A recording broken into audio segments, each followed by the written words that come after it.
Let me start with an uncomfortable truth. Most of us aren't unhappy because our life is bad. We are unhappy because our mind is too loud. We wake up tired, open Instagram, compare our life to strangers, argue with people in our head, and call it a normal Tuesday.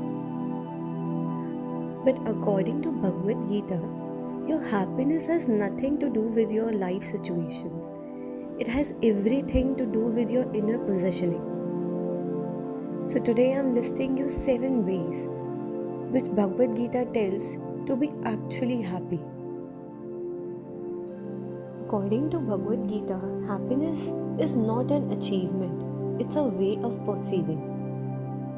So these are some 7 points which help you be actually happy from inside. So first, clean your inner lens. Let's start with something very practical. Imagine wearing glasses that are dirty. No matter how beautiful the world is, everything looks dull, blurry, and unpleasant. Would you blame the world or would you clean the glasses?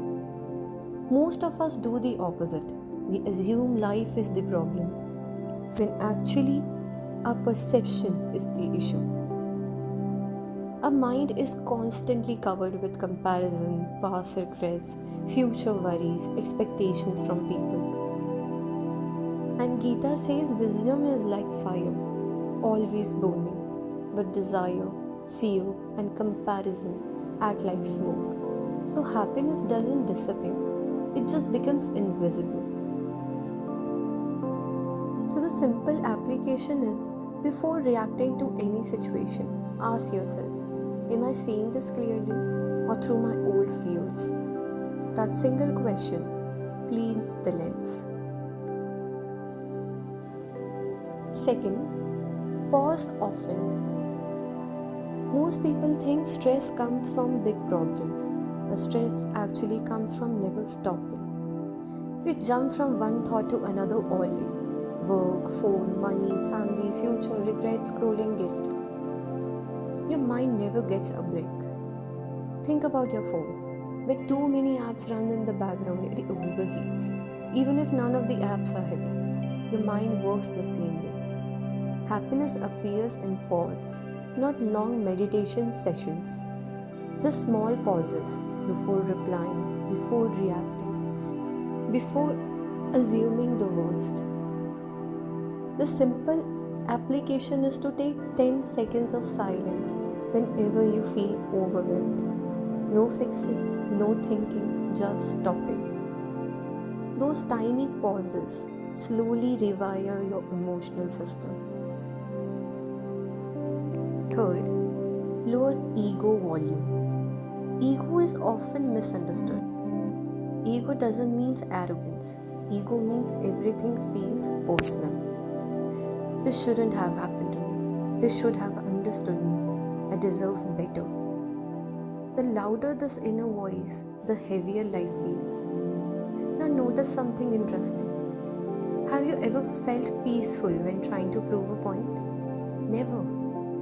Peace begins when the need to be right reduces. In moment of conflict, ask yourself, do I want peace or do I want to win? Lowering ego volume doesn't make you weak. It makes your mind quiet enough to feel happiness again. Fourth, choose sattvic energy. We usually think happiness depends on events, but it actually depends on what your mind is exposed to daily. Just like food affects your body, conversation affects your emotions, content affects your thoughts, environments affect your nervous system. If you surround yourself with constant noise, negativity, gossip, and chaos, your mind cannot stay calm. That's not a personal failure, that's biological. Simple application is to choose one source of clean energy every day. It can be silence, nature, meaningful music, honest conversation, simple routines. We don't need a perfect life, we just need a clear mental environment. Fifth, become a witness. Here's one of the biggest reasons people suffer. We don't just experience emotions, we become them. I am anxious, I am angry, I am broken. But emotions are temporary moments, not identities. The Gita suggests a subtle but powerful shift. Instead of drawing in emotion, observe them. Simple application is to when the emotion arises. Say anxiety is present, anger is present. Notice the difference.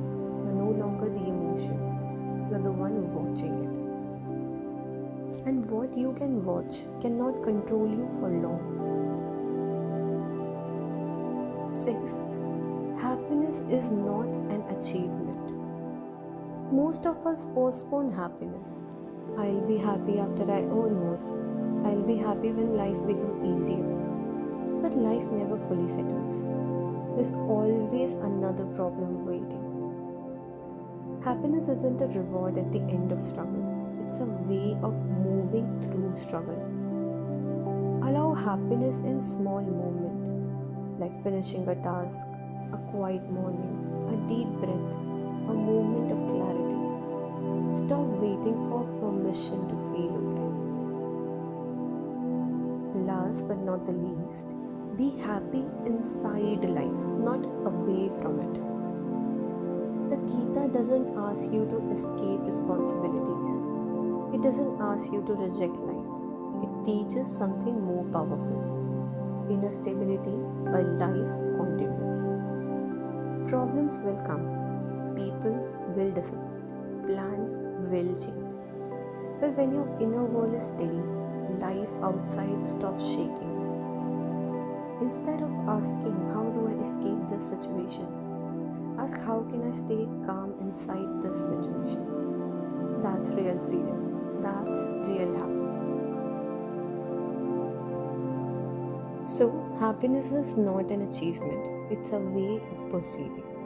Clear your legs, pause often, lower ego volume, choose sattvic energy, and become a witness.